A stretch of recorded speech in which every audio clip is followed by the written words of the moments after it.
Frederic had just visited his trusted servant of 20 years, named Parkes, in St. James Hospital.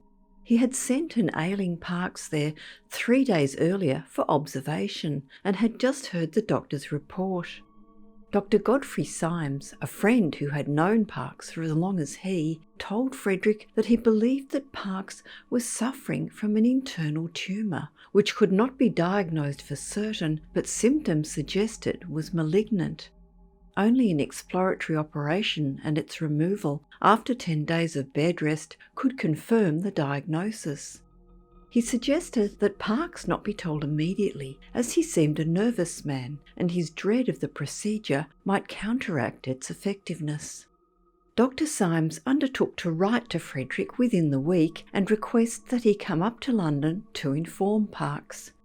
Frederic dreaded the task of telling his devoted servant, who was as much a friend, the news, particularly having heard the experiences of 2 acquaintances with such exploratory operations.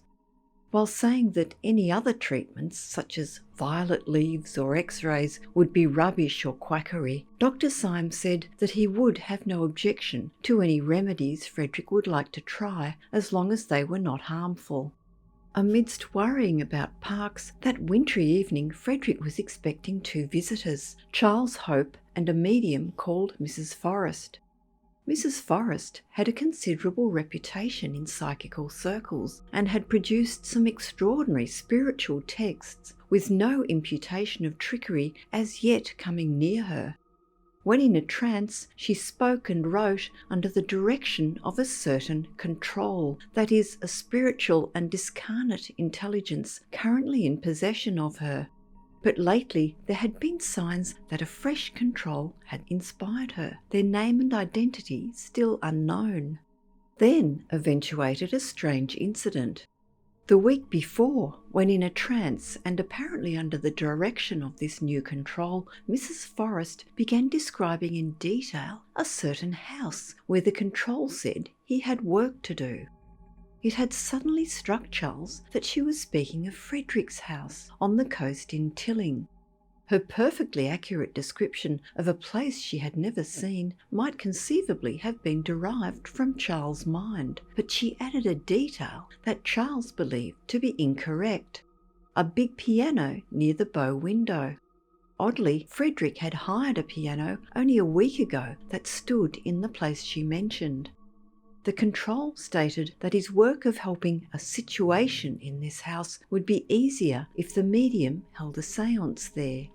By the time Mrs. Forrest had come out of her trance, as usual with no recollection of what had passed, Charles had realised that he knew the house and had promised the control that he would do his best. Without telling her of the connection, Frederic and Charles agreed upon inviting Mrs. Forrest to Tilling for a series of sittings. On their arrival at Frederic's house, Charles told him that there was no sign of Mrs. Forrest recognising his house, as she is never aware of the content of her trances.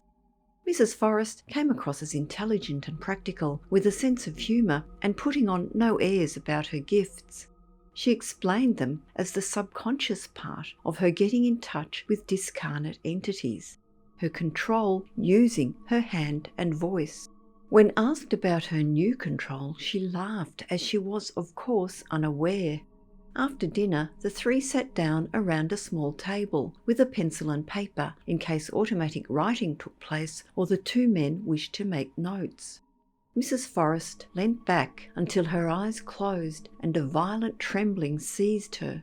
Soon her head fell forward and her breathing became very rapid, after which she began to speak in a barely audible whisper. After a first disappointing encounter with a spirit who called herself Starlight, a nun from the time of Henry VII, Mrs. Forrest's voice changed to a low baritone range. This was the new control, Charles whispered across the table. The voice stumbled and hesitated, like someone trying to express themselves in a language they knew very imperfectly. Sometimes it stopped altogether, which was when Frederic asked the person their name. Mrs. Forrest reached out and spelled the word swallow. When asked if this meant the bird, the voice now uttered the words, "Not a bird, but it flies." Then suddenly, with a briskness of movement, as if the guiding intelligence had got over some difficulty, the pencil wrote "swallowtail." Charles asked if they meant the swallowtail butterfly, and there came 3 loud raps on the table, which startled the men. When asked again if that was the control's name, there came further raps for both yes and no. Confused, Frederic remembered that he had a book about butterflies and moths, and quickly found the volume. By the firelight, he looked up the butterfly, whose scientific name was Papilio Machayon. When asked, the voice now came clear. "Yes, I am Machayon," it said. The séance lasted no more than an hour, with the then exhausted Mrs. Forrest retiring to her room for the night. Frederic had studied Greek mythology and told Charles that Machayon was the son of the Greek god of healing, who had run hydropathic establishments where people went to be cured.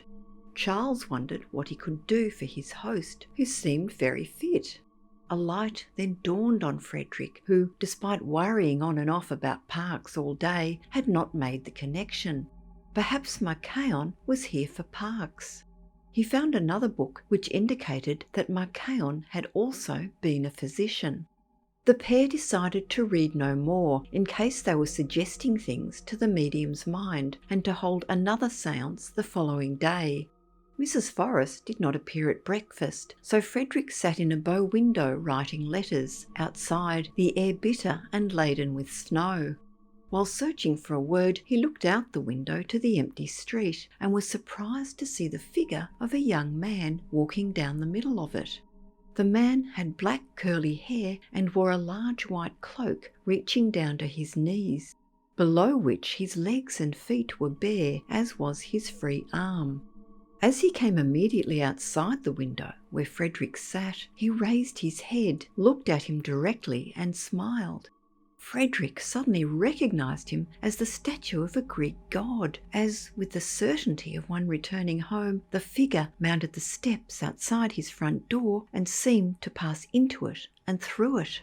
So real and solid seeming had been Frederic's vision that he ran and opened the front door to see the snow lying smooth and untrodden down the centre of the road where the figure had walked. Frederic's trust of the medium soared, for perhaps Machayon had just entered his house with a smile as of recognition on some friendly mission. At the séance that night, Machayon was at great pains to establish his identity and credentials beyond all doubt, until, during a pause, Frederic asked him a direct question. Had he come to help him with Parkes? What would cure him? The pencil began to move, tracing out characters in Greek, and when the medium came to, they all realised that he had written the Greek equivalent of the English X. That had come in direct answer to Frederic's question as to what would cure Parkes, and he immediately wrote to Dr. Symes. He reminded him that he had expressed no objection to any alternative treatments as long as they were not harmful, and asked him to treat Parkes with X-rays. Frederic had found the whole sequence of events so amazing that he felt that the most extreme sceptic would not have done otherwise. Although the sittings of the 3 continued, there was after that day no further evidence of Mrs. Forrest's second control. It seemed that the intelligence that had described Frederic's house and told the medium that he had work to do there had finished his task. In justification of this view, Frederic received a letter from Dr. Symes a week later, which said that there was no need to come up to London to break the news to Parkes of his impending operation. Without a grain of faith in its success, he had treated Parkes with X-rays, which he acknowledged he had assured Frederic were useless. However, the growth had been steadily diminishing in size and hardness, so that it was very evident that it was being absorbed and disappearing. From the first dose of the X-rays, Parkes had begun to get better, even though all the symptoms had originally pointed to a malignancy. The X-ray treatment was definitely the cause of the cure. Soon Parkes was fully recovered and back home in Tilling. His first task was to post Frederic's reply to Dr. Symes, who had written a postscript. The doctor asked that if it was a voice from the grave that had provided Frederic's advice, could he please be told in confidence who the medium was? Frederic was happy to watch Parks briskly striding along the street down which Machayon had walked on a snowy morning.